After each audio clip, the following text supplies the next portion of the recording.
উঠতে বসতে চলতে ফিরতে মাত্র একটা শব্দের জিকির করবেন, একটা শব্দের আমল আপনি করবেন, আল্লাহ আপনাকে হালাল ভাবে ধনী বানাবে, আল্লাহ আপনাকে কঠিন কঠিন বিপদ আপদ থেকে রক্ষা করবে। এমন 5টা পুরস্কার আল্লাহ পাক নগদে আপনাকে দান করবে।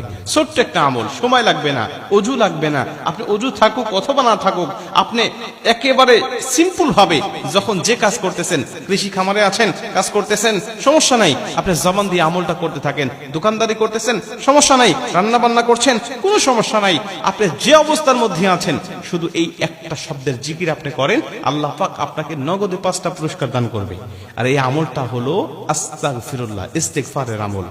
আপনি যদি আস্তাগফিরুল্লাহ আল্লাযী লা ইলাহা ইল্লা হুয়াল হাইয়ুল কাইয়ুম ওয়া আস্তাগফিরুল্লাহ রাব্বি মিন কুল্লি যামবি ওয়া আতুবু ইলাইহি লা হাওলা ওয়ালা কুওয়াতা ইল্লা বিল্লাহিল আলিয়্যিল আযীম, এতটুকু নাও পড়তে পারেন, শুধু আস্তাগফিরুল্লাহ আস্তাগফিরুল্লাহ এইটুকু যদি আপনি পাঠ করতে পারেন, আল্লাহ পাক আপনাকে তারপরেই 5টি পুরস্কার দান করবে।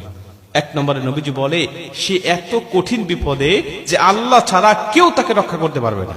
একেবারে তার দেওয়ালে পিঠ ঠেকে গেছে, একেবারে সে আশা হারায় ফেলছে, একেবারে সে বাঁচার আশাও হারায় ফেলছে, একেবারে নিরাপয়।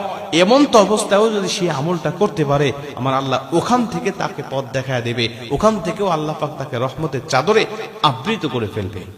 আস্তাগফিরুল্লাহ এত পাওয়ার।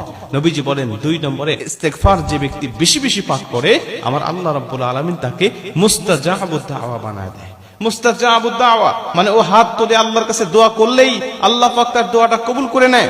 আল্লাহ পাকের কাছে চায়, নিজের জন্য অপরের জন্য যা দোয়া করুক না কেন, আমার আল্লাহ পাক তার সব দোয়া কবুল করে নেয়। 3 নম্বরে রাসূল সাল্লাল্লাহু আলাইহি ওয়াসাল্লাম বলেন, যে ব্যক্তি ইস্তেগফার বেশি বেশি পাঠ করে, আমার আল্লাহ পাক তার রিজিকের মধ্যে এতটা বরকত দেয়, এতটা বরকত দেয়, সে খেয়েও শেষ করতে পারে না। সে সুখময় শান্তিময় একটা জীবন আল্লাহ পাকের কাছ থেকে পায়।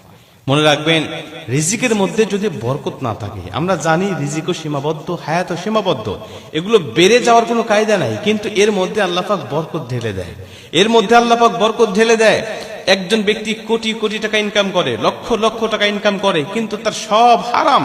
ওই হারাম ইনকামের মধ্যে বরকত নাই। মাস শেষে তাকে ঋণের মধ্যে পড়তে হয়, নিজে অসুস্থ, সন্তান অসুস্থ, অ্যাক্সিডেন্ট, বিপদ আপদ, স্ত্রীর সমস্যা, বিভিন্ন সমস্যায় জর্জরিত হয়ে মাস শেষে টাকা ঢালতে ঢালতে তাকে ঋণের মধ্যে পড়তে হয়। কিন্তু কোন ব্যক্তি হালাল ভাবে সে 10,000 টাকা 15,000 টাকা ইনকাম করে প্রতি মাসে, তারপরেও মাস শেষে খেয়ে দিয়ে বাসা ভাড়া দিয়ে সবকিছু শেষেও তাকে আবার কিছু সঞ্চয়ও সে করতে পারে। এজন্য একটার মধ্যে হালাল আর একটার মধ্যে হারাম।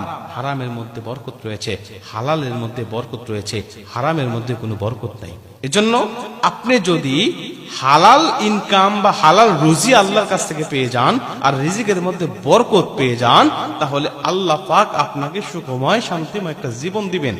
আর এটা পাবেন শুধু ইস্তেগফারের মাধ্যমে। ইস্তেগফার বেশি বেশি পাঠ করেন, আস্তাগফিরুল্লাহ বেশি বেশি পাঠ করেন, আল্লাহ পাক আপনাকে হালাল ভাবে ধনী বানায় দিবে।